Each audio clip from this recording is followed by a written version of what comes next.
Hi there YouTube, this is Sam again with Jeep XJ Studios, and today I'm going to show you how to fix a common problem of the Renix era Jeep Cherokees, which is the pre-91 before they went to the high output motors.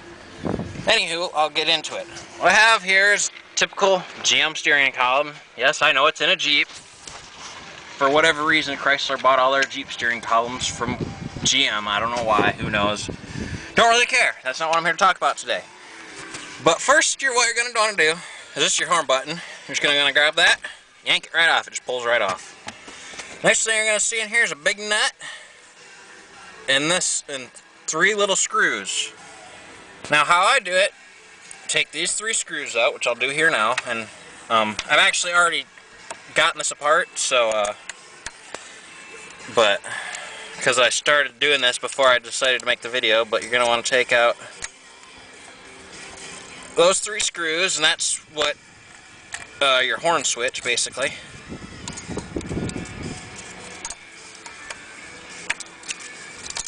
Damn it. This is a lot harder looking through the camera. Okay, so you got that.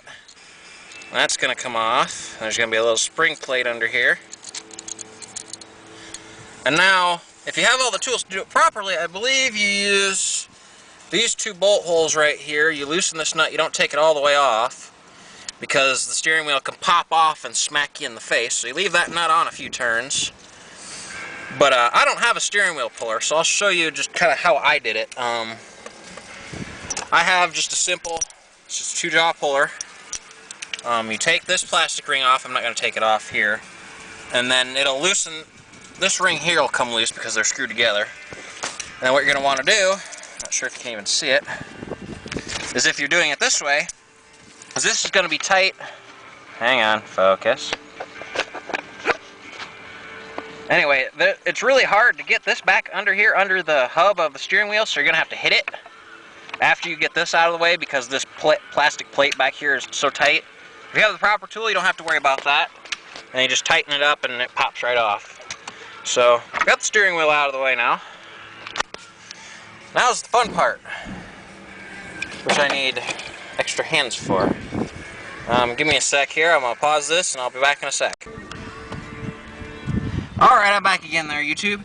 The next part to do, what you're going to want to, the next difficult part, which you need actually a special tool for, but I've done it without it, is what's called the lock plate removal, or lock plate spring compression tool. Basically, under here is a big spring, and right here on this shaft there's a little clip that you got to get out. You got to push this plastic plate in to get that clip out. And there's a big spring under there that, you know, when you turn the key in it, you can't turn the steering wheel, you know, that's the lock plate.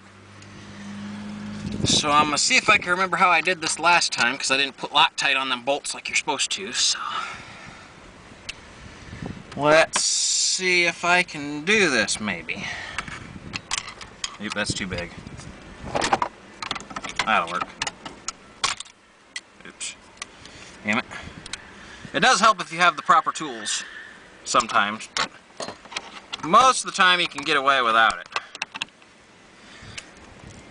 See, I'm just using a pry bar, and oops. You can see as my technique isn't working as well as I was hoping it was going to. Damn it. I can't find my screwdriver. There it is.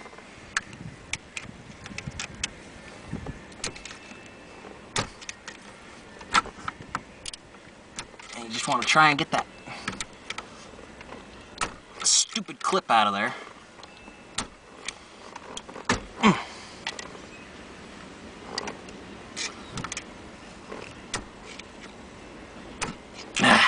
This is always the part that sucks. I'm going to pause this and I'll get it off and then I'll come back. Alright, I'm back there again. Basically how I got it off, I just had this stuck in there. The clip is almost a full C-clip, so it's got just a little spot where you could get the screwdriver in. I put this right so it was like that, so that's where the clip was, and I just pushed the clip till it spread, and then I let up off my pry bar and it propped it right up. So now we're gonna see if this doesn't come and pop me in the face now.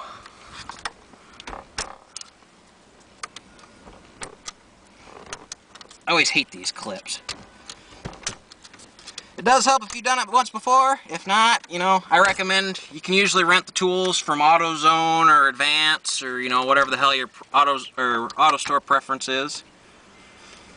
So, I recommend go renting the tool if you have money, because it doesn't actually cost money, but you have to, you know, give them money for the tool, so in case you don't bring it back, that covers their tool. But okay, so we got that off now. So you move your nut back off. And then, as you can see, there's your clip. I kind of bent it a little bit, but it'll be alright. I'll bend it back before I put it back on. And then there's your lock plate. You see it's got all these little notches in it. And this pin right here, you see how I turn the key and it retracts. Well, that's what keeps your steering wheel from turning and people from stealing your truck. So now we're kind of into the guts of it a little bit. You pull this deal out. That's your, I believe it's called the clock spring for your horn. Don't lose that. Now, if I remember correctly, because like I said, it's been a while since I've done this. Damn it, if I can find my screwdriver. There it is.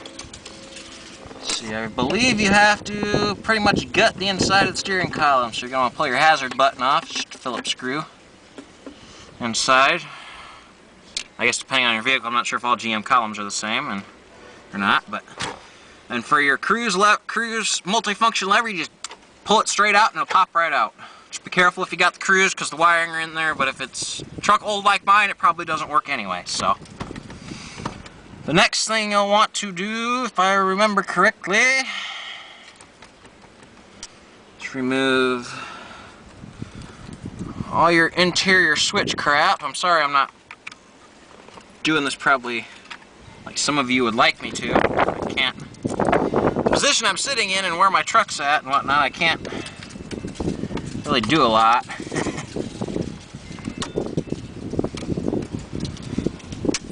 Just remove. There's three big there's this little bracket that goes right here that you remove that goes out to your multifunction lever that activates this big thing of bullcrap right here, which is your multifunction lever or your turn signal lever. Then there's three big screws. The one you gotta turn the turn signal like you're turning to the right to get to that screw.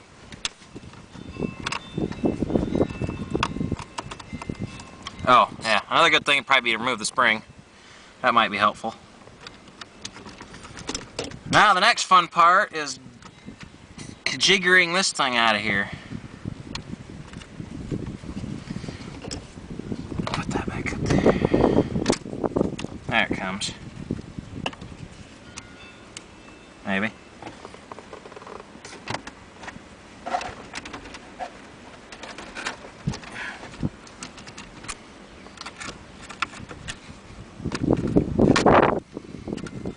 And there should be enough slack in the wiring for you to... You should probably pull all the screws out first so they don't fall out, but there should be just enough slack for you to give it a tug and spin her out of the way like that.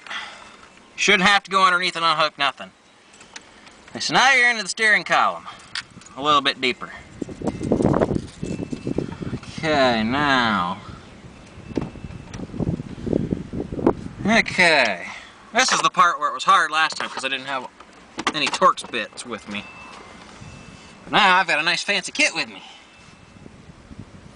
Let's try that one. Nope. Probably the one that's gone out of here, ain't it? Yeah, that works.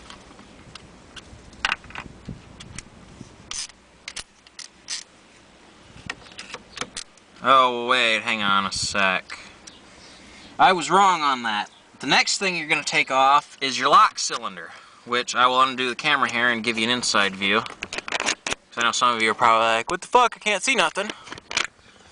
Okay, but I'll go through the multifunction removal again, where you can see it. Just make sure when you put this, I'll get to that. Anyway, that sits in there like that.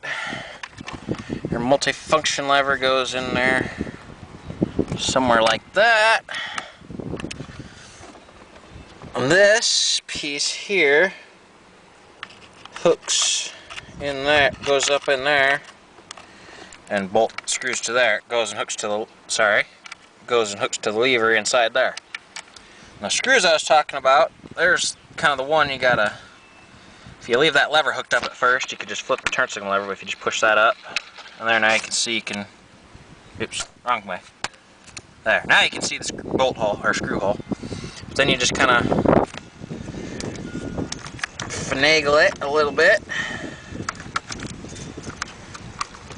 Just be careful you don't break it, because these are a pain in the ass to replace, if I remember right. And then you just wiggle it.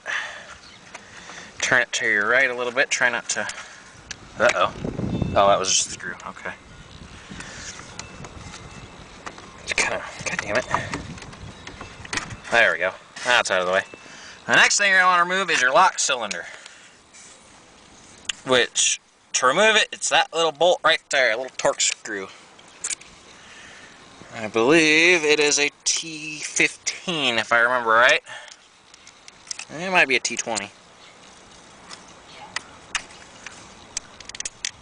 Yep, T20. So you want a T20 bit, Torx bit for that. Getting my screwdriver ready here. If you can see it even.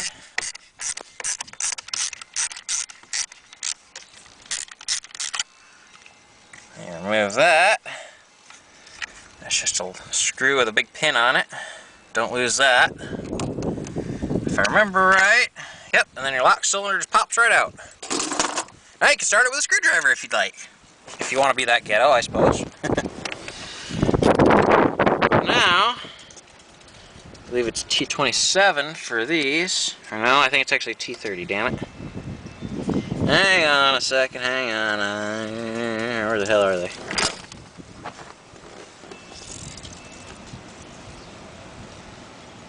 T30, there we go. There we go, I got the right bit now. And you're going to want to take out, oh, damn it, I can't see it through the camera, the screen's all dusty. You want to take out that one, and there's another one down here. You want to pop them 3 out.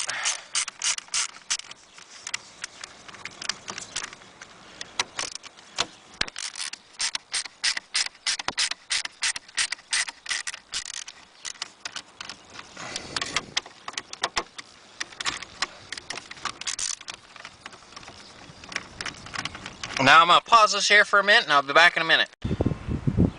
Alright, we're back here. I've got the 3 bolts out. Now what I would recommend you doing is putting your multi-switch function lever back on the steering column like so.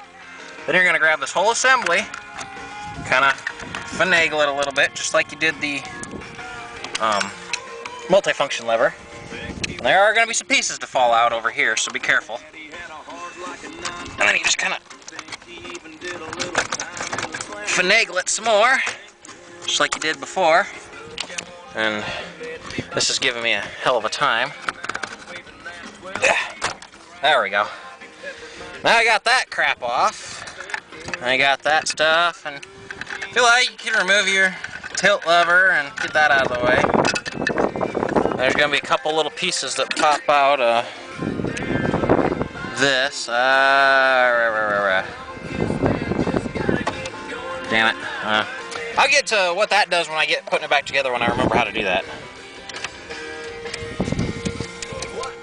I believe that goes down to the, for when you flick your lever back, your turn signal lever for your high beams, I believe, if I remember correctly.